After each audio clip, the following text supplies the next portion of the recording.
250 വർഷങ്ങൾക്ക് ശേഷമാണ് നമ്മുടെ കേരളത്തിൽ ഒരു മഹാകുംഭമേള നടന്നത്. അത് നമ്മുടെ മലപ്പുറം ജില്ലയിലാണ്, മുസ്ലിം ഭൂരിപക്ഷ പ്രദേശത്താണ്. ആ കുംഭമേള വരുന്നതിന് മുമ്പ് ഈ ചാണക ഓളികളായിട്ടുള്ള ചില മത തീവ്രവാദികൾ ഇതിൻ്റെ ഇടയിൽ ഒരു കുത്തിത്തിരിപ്പുണ്ടാക്കാൻ വേണ്ടി നോക്കിയിരുന്നു. അതായത് ഈ മലപ്പുറം ജില്ലയിൽ കുംഭമേള വരുന്നു, അപ്പൊ ഈ കുംഭമേളയെ എതിർത്തുകൊണ്ട് മുസ്ലിം സമൂഹം രംഗത്തേക്ക് വരുന്നു എന്നുള്ള ഒരു പച്ച നുണ ഈ കേരളത്തിന്റെ മണ്ണിലേക്ക് എടുത്തങ്ങോട്ട് വെതറി. കേരളത്തിലെ നല്ല കുടുംബത്തിൽ ജനിച്ചിട്ടുള്ള ഹൈന്ദവ സമൂഹം കാലേ വാരി നിലത്തടിച്ചതും നമ്മളെല്ലാം കണ്ടതാ.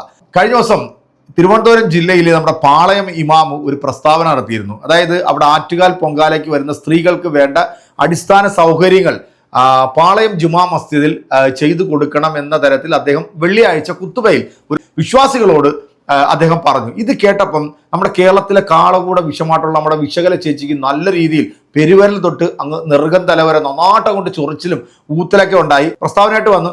ഇതിനെല്ലാം നമ്മുടെ ഇവിടുത്തെ നല്ലവരായിട്ടുള്ള ഹൈന്ദവ സമൂഹം അടിച്ചവരുടെയൊക്കെ അണ്ണാക്കി കയറ്റി കൊടുത്തു. അനന്തപുരി ബ്ലോഗ്സ് എന്ന് പറയുന്ന കഴിവറുടെ ഞാനിത് പറയാൻ കാരണം എന്താണെന്ന് വെച്ച് കഴിഞ്ഞാൽ ഈ ഒരു വീഡിയോ കണ്ടു കഴിയുമ്പോൾ നിങ്ങൾക്ക് മനസ്സിലാവും. വല്ലാത്തൊരു ഊത്തലും ചൊറിച്ചിലൊക്കെയാണ്. ഇവന്റെ ഈ ചൊറിച്ചിൽ കാണുമ്പം എനിക്ക് തോന്നുന്നത് ഇവന്റെ തന്ത ഇനിയിപ്പം ഏതെങ്കിലും ഒരു മുസ്ലിം ആണോ ഇല്ലേ എന്നുള്ളൊരു ഡൗട്ടുണ്ട്. അങ്ങനെ ഇവന്റെ അമ്മയെ ഉപേക്ഷിച്ചിട്ട് പോയപ്പോഴത്തേക്ക് അതിനകത്ത് ഫ്രസ്ട്രേഷൻ കൊണ്ടിട്ടാണോ ഇവൻ എല്ലാ വിഷയങ്ങളിലും വന്നിട്ട് മുസ്ലിമിന്റെ നെഞ്ചത്തേക്ക് കയറാനായിട്ട് ഈ ഓളി വന്നിരുന്നുകൊണ്ട് ഇങ്ങനെ കൊണയടിക്കുന്നത്. എന്തായാലും ആറ്റുകാൽ പൊങ്കാലയിൽ നമ്മൾ കണ്ടിട്ടുള്ളതെന്ന് പറഞ്ഞത് റിയൽ കേരള സ്റ്റോറി ആയിരുന്നു അല്ലെ. അവിടെ വന്ന പൊങ്കാല ഇടാൻ വന്ന അമ്മമാർ പറയുന്നത് നമ്മൾ കേട്ടതാണ്. ഇപ്പം BJP ആണല്ലോ തിരുവനന്തപുരം കോർപ്പറേഷൻ ഭരിക്കുന്നത്. ഈ ഹൈന്ദവർക്ക് വേണ്ടി ഏറ്റവും കൂടുതൽ സംസാരിക്കുകയും അവരുടെ ഉന്നമനത്തിന് വേണ്ടിയാണ് ഞങ്ങൾ നിലകൊള്ളുന്നതെന്നൊക്കെ പറയുന്ന ഈ ചെറ്റകൾ അവിടെ വന്നിട്ടുള്ള വിശ്വാസികൾക്ക് ആ കൊടും ചൂടത്ത് ഒരു നാരങ്ങ വെള്ളം പോലും കൊടുക്കാൻ കഴിവില്ലാത്ത കഴിവുകെട്ട പോങ്ങന്മാർ. തിരുവനന്തപുരത്തിന്റെ മേയർ എടുത്ത പണിയൊക്കെ നമ്മൾ കണ്ടതല്ലേ. അതായത് ഈ വിശ്വാസികളെയും കൊണ്ടുവന്നിട്ടുള്ള വാഹനങ്ങളിൽ നിന്നും അമിത ചാർജ് ഈടാക്കുന്ന കാഴ്ചയൊക്കെ നമ്മൾ കണ്ടു. മേയർ ഇറങ്ങി ചെയ്ത പണിയാണ് നമ്മൾ കണ്ടത്. അതുകൊണ്ട് ഹൈന്ദവരെ ഏറ്റവും കൂടുതൽ ഇവിടെ വഞ്ചിക്കുകയും ഹൈന്ദവരുടെ പേരിൽ മുതലെടുക്കുകയും ശ്രമിക്കുന്ന ഈ വൃത്തികെട്ട ഹൈന്ദവ സമൂഹത്തിന് എന്നും മാനക്കേടാണ്. ഇവന്മാരെ കേരളത്തിന്റെ മണ്ണിൽ നിന്ന് തുടച്ചു നിൽക്കണം. പ്രത്യേകിച്ച് ഇവനെ പോലെ അനന്തപുരി വ്ളോഗ്സ് എന്നൊക്കെ പറഞ്ഞിട്ട് ഈ യൂട്യൂബ് ചാനലിനകത്ത് വന്നിരുന്നുണ്ട് തെമ്മാടിത്തരം പറയുന്ന ആരെങ്കിലും എന്തെങ്കിലും ഒരു പോസ്റ്റ് സംഘപരിവാറിനെതിരെയോ അല്ലെങ്കിൽ ഏതെങ്കിലും ഒരാളുടെ വ്യക്തിപരമായിട്ടുള്ള അഭിപ്രായം ഇട്ട് കഴിഞ്ഞാൽ അവന്റെ വീട്ടിലിരിക്കുന്ന അച്ഛനെയും അമ്മയും ഭാര്യയും മക്കളെയും കുറിച്ചിട്ട് തെമ്മാടിത്തരം പറയുന്ന ഈ നായിൻ്റെ മോനെ എടുത്തിട്ട് കടവിറങ്ങാൻ നല്ല ആൺകുട്ടികൾ കേരളത്തിലുണ്ട് എന്ന് വിശ്വസിക്കുന്നുണ്ട് ഞാൻ. അത് ഒരു പക്ഷെ ചിലപ്പം നമ്മൾ ഉടനെ തന്നെ അത് കാണേണ്ടി വരും. ആദ്യം നമുക്ക് ഈ പൊങ്കാലയുടെ 2 വീഡിയോ കണ്ടതിന് ശേഷം ഈ ഓളി പറയുന്നത് എന്താണെന്ന് കേട്ടു നോക്കാം. എന്ന് വെച്ചാൽ നമ്മൾ 3 വരെ മദ്യത്താണ്. അത് ഏറ്റവും വലിയ സന്തോഷം. കാരണം ദുഃഖമുണ്ട്, തങ്ങളുണ്ട്, ദേവി അടുത്തുണ്ട്, എല്ലാവരും അടുത്തപ്പോൾ ഏറ്റവും വലിയ സന്തോഷമാണ്. എന്തുകൊണ്ട് ഈ വർഷം സന്തോഷത്തോടെ പൊങ്കാലിട്ടല്ലേ? എന്തുകൊണ്ട് ഏറ്റവും വലിയ സന്തോഷത്തോടെ നിന്ന്. കാരണം എല്ലാവരും മദ്യത്ത് 3 വരെ മദ്യത്താണ് ഞങ്ങളിപ്പോൾ നിൽക്കുന്നത്. മുസ്ലിമിന്റെ ആയാലും തമിഴ്നാട്ടിൽ ആയാലും നമ്മളെല്ലാവരും മദ്യത്ത് എല്ലാവരും നമ്മളെ ഒത്ത് കാണുന്നതിന് അതിൽ ഏറ്റവും വലിയ സന്തോഷം. എല്ലാവരും ഒരുപോലെയാണെന്ന് തെളിയിക്കുന്ന അതെ അതെ. ഇത്രയും നാളും പൊങ്കാലിട്ട് ഇതുപോലെ ഞാൻ ആദ്യമായിട്ട് തന്നെയാണ് 3 വരെ മദ്യത്തിൽ നിന്നുകൊണ്ട് 3 വരെ ഞങ്ങളെ നോക്കുന്നുണ്ട്. ഞങ്ങൾ 3 വരെയും കാണുന്നുണ്ട്. നമ്മൾ ഈ പൊങ്കാലയ്ക്ക് വരുമ്പോഴേ ആളുകളിങ്ങനെ നമ്മുടെ ഹൈന്ദവ സഹോദരിമാരെ അവർ കൂട്ടമായിട്ട് നഗരത്തിലേക്ക് ഇങ്ങനെ വരുന്നതാണല്ലോ. അപ്പോൾ നഗരത്തിലേക്ക് വരുമ്പോൾ ഒരേ ടൈമിൽ ഒരുപാട് ആളുകൾ വരുമ്പോൾ തീർച്ചയായിട്ടും അവർക്ക് പ്രയാസങ്ങളില്ലാതിരിക്കണമെങ്കിൽ എല്ലാവരും അവരോട് സഹകരിക്കുന്നൊരവസ്ഥ ഉണ്ടാവണം.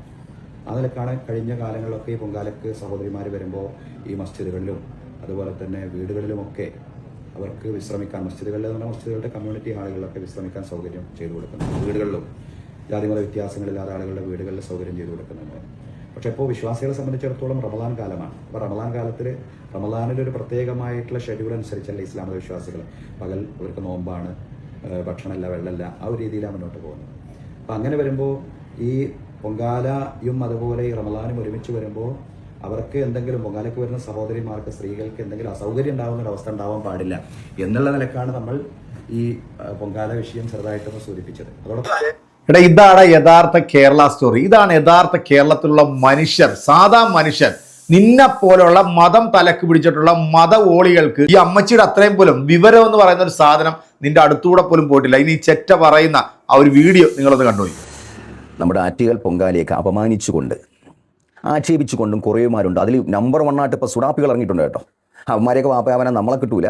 പിന്നെ ഈ ഇങ്ങനെ ഒരുപാട് ആകുമ്പോൾ സർക്കാർ തന്നെ നോക്കിക്കോളൂ. ഇവിടുത്തെ അല്ല, കേന്ദ്ര സർക്കാരിനെ നോക്കിക്കോളൂ. ഇതുപോലെ ആക്ഷേപിച്ച് വന്നപ്പോഴാണ് ഓരോരുത്തർക്ക് പണി കിട്ടി തുടങ്ങിയത്. ഇന്നപ്പോലൊരു ചാണക പൊട്ടന് തന്തയാകാനും ഈ പറയുന്ന ആരും നിൽക്കത്തില്ല. പിന്നെ ഏതെങ്കിലും മുസംഖ്യായിട്ടുള്ള ഒരുത്തനിലാണോ നീ ഉണ്ടായെന്നുള്ളത് എനിക്കൊരു സംശയം തോന്നുന്നത്. അതുകൊണ്ടാണ് നീ നാഴികയ്ക്ക് 40 വട്ടം ഇവിടുത്തെ മുസ്ലിം എന്നുള്ള രീതിയിൽ നീ ഇങ്ങനെ ഉണ്ടായിക്കൊണ്ട് വരുന്നത്. ഇനി കേട്ടോ, അതവിടെ നിൽക്കട്ടെ.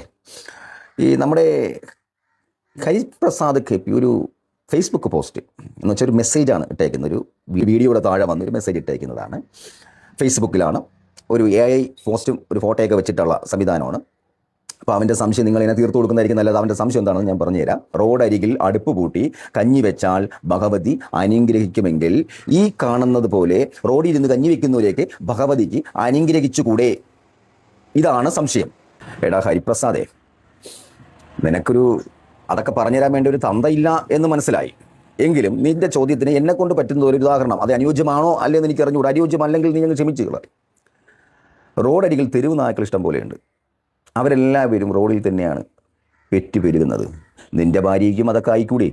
അല്ല, ഉദാഹരണമാണ് ഇതിന്. എല്ലാത്തിനും ഉദാഹരണം ആകുമ്പോൾ ഇതും ഒരു ഉദാഹരണം തന്നെയാണ്. ആയിക്കൂടെടാ ഹരിപ്രസാദേ. അങ്ങനെ ഈ വീഡിയോ കാണുന്ന എല്ലാവരും വിശ്വാസികളാണെങ്കിൽ ഈ ഹരിപ്രസാദിൻ്റെ സംശയം തീർത്തു കൊടുക്കണേ. അവൻ്റെ ഫോട്ടോയൊക്കെ ഞാൻ കാണിച്ചിട്ടുണ്ട്.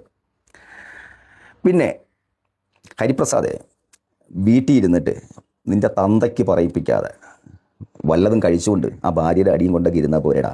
ആണും പെണ്ണും കെട്ട നായിൻ്റെ മോനെ, നിന്നെ ആരടാ ഈ പേരിട്ട ഹരിപ്രസാദ്? ഇത് നീ തന്നെ അതോ? നാളെ പൊങ്കാല വേറെ എവിടെയെങ്കിലും ഉണ്ടെങ്കിലേ, ആറ്റുകാൽ പൊങ്കാല കഴിഞ്ഞുപോയി, ഇതുപോലെ അടുപ്പ് കൂട്ടി ഈ വഴിയിലിരിക്കാതെ എവൻ്റെ അച്ഛനെ പിടിച്ച് എവൻ്റെ തന്ത ഉണ്ടോയെന്ന് അറിയില്ല, അങ്ങനെ ഒരാളുണ്ടെങ്കിൽ ഇവൻ്റെ വീട്ടിൽ ചെന്ന് ഇവൻ്റെ തന്തയുടെ നെഞ്ചത്ത് 10 അടുപ്പ് പൂട്ടി അങ്ങ് പൊങ്കാലയിട്ടൂടെ. ഇവൻ്റെ അങ്ങ് സംശയം മൊത്തത്തിൽ തീരും. ഇല്ലെങ്കിൽ ഇവൻ്റെ സംശയം ഇവനെ തന്നെ തീർക്കുക. ഇവനെ അങ്ങോട്ട് പിടിച്ചങ്ങ് കിടത്തിയിട്ട് ഇവൻ്റെ നെഞ്ചിൽ ഒരു 5-6 പൊങ്കാല കലവങ്ങ് ഇട്ടിട്ട് അങ്ങ് സംശയം തീർത്തു കൊടുക്കുക.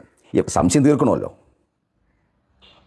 ആരടാ എപ്പോഴടാ നിന്നെപ്പോലെയുള്ള കുറേ ഹിന്ദു പേരിട്ടിട്ട് കണ്ടവൻ്റെയൊക്കെ എടുത്ത് താങ്ങിയും തടവിയും നടക്കണം. നിന്നെയൊക്കെ വിളിക്കാൻ പച്ചയ്ക്ക് പറയാം.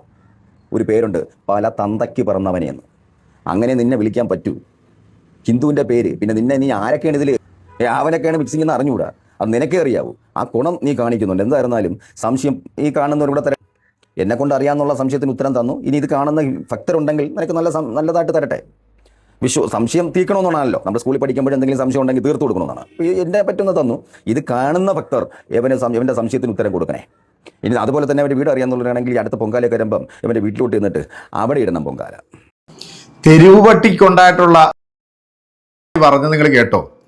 ഹരിപ്രസാദ് KP എന്ന് പറയുന്ന ഒരു വ്യക്തി ഈ ആറ്റുകാൽ പൊങ്കാലയുമായി ബന്ധപ്പെട്ടിട്ട് അദ്ദേഹത്തിന്റെ ഒരു അഭിപ്രായം അതിനകത്ത് മെൻഷൻ ചെയ്തു. അപ്പൊ അതിനൊരു മറുപടി ആയിട്ടാണ് ഇവൻ വരുന്നത്. ഇവൻ പറയുമ്പോൾ ഇവൻ വീട്ടിലിരിക്കുന്ന അമ്മയും അച്ഛനെയും ഭാര്യയും മക്കളെയും കുറിച്ചിട്ട് തെമ്മാടിത്തരം പറയുന്നത്. അതായത് ഒരു മിനിമം സംഖ്യ ഓളി എന്താണെന്നുള്ളത് ഇവന്റെ മുഖത്ത് എഴുതി വെച്ചിട്ടുണ്ട്. ഇവന്റെ വായിൽ നിന്ന് വീഴുന്ന ഈ തീട്ട വർത്താനം കേൾക്കുമ്പോൾ തന്നെ നമുക്ക് മനസ്സിലാവും ഒരു മിനിമം സംഖ്യക്ക് ഇതിന് മുകളിലേട്ടൊന്ന് ചിന്തിക്കാനോ പ്രവർത്തിക്കാനോ പറ്റില്ല. പക്ഷെ ഇതുപോലുള്ള ഇങ്ങനെ തന്നെ ഞാൻ മറുപടി കൊടുക്കും പോലുള്ളവൻ ഇതിലും മോശമായ രീതിയിൽ മറുപടി അറിയിക്കാൻ വിധിക്കപ്പെട്ടവനാണ്. പക്ഷേ ഞാൻ തൽക്കാലം ഇപ്പൊ അതിൽ നിന്ന് ഒന്ന് ചെറുതായിട്ടൊന്ന് പിന്മാറുകയാണ്. മതത്തെ അവഹേളിക്കുന്നത് ഇവനെ പോലുള്ള സംഖ്യ അല്ലാതെ ഈ സമൂഹത്തിൽ വേറൊരാളും ഇല്ല എന്നുള്ളത് നിങ്ങൾ മനസ്സിലാക്കുക. പല കാര്യത്തിലും ഇപ്പൊ ഈ ആറ്റുകാൽ പൊങ്കാലയുമായി ബന്ധപ്പെട്ട് ആ തിരുവനന്തപുരം കോർപ്പറേഷൻ ഭരിക്കുന്ന BJP ഏറ്റവും കൂടുതൽ ആ ഭക്തജനങ്ങളെ ദ്രോഹിച്ചതായിട്ടുള്ള ഒരുപാട് വാർത്തകൾ നമ്മൾ ഇതിനടക്കം തന്നെ കേട്ടു അല്ലേ. ഇത്രയും കാലത്തില്ലാത്ത തരത്തിലുള്ള ബുദ്ധിമുട്ടുകളും പ്രയാസങ്ങളുമാണ് അവിടെ വന്ന ഭക്തജനങ്ങൾ നേരിട്ടത്. അത് കഴിവുകെട്ട ഒരു പോങ്ങൻ ഇപ്പൊ തിരുവനന്തപുരം സിറ്റി ഭരിക്കുന്നത് കൊണ്ടാണ് അങ്ങനെയൊക്കെ സംഭവിച്ചു പോയത്. പക്ഷേ അവിടുത്തെ ഇതര മതവിശ്വാസത്തിൽപ്പെട്ടിട്ടുള്ള ആൾക്കാർ, ഇപ്പം പാളയം പള്ളിയാണെങ്കിലും കൊള്ളാം, ക്രൈസ്തവ ദേവാലയത്തിൽ നിന്നുള്ള ആളാണെങ്കിലും കൊള്ളാം, അവിടെ വന്നിട്ടുള്ള വിശ്വാസികൾക്ക് അവരുടെ മനസ്സ് നിറയുന്ന രീതിയിൽ എല്ലാ സഹായവും ചെയ്തു കൊടുത്തത് ഈ രാജ്യത്തെ നല്ലവരായിട്ടുള്ള ആളുകൾ തന്നെയായിരുന്നു കേട്ടോ. നിന്നെപ്പോലുള്ള മനുഷ്യഗണത്തിൽ പോലും ഉൾപ്പെടുത്താൻ കൊള്ളില്ല. എന്റെ പ്രിയപ്പെട്ടവരെ, ഈ വീഡിയോയ്ക്ക് കൃത്യമായിട്ടുള്ള കമന്റുകൾ അറിയിക്കുക. അടുത്തൊരു വീഡിയോ കാണാം. അതൊരു എല്ലാവർക്കും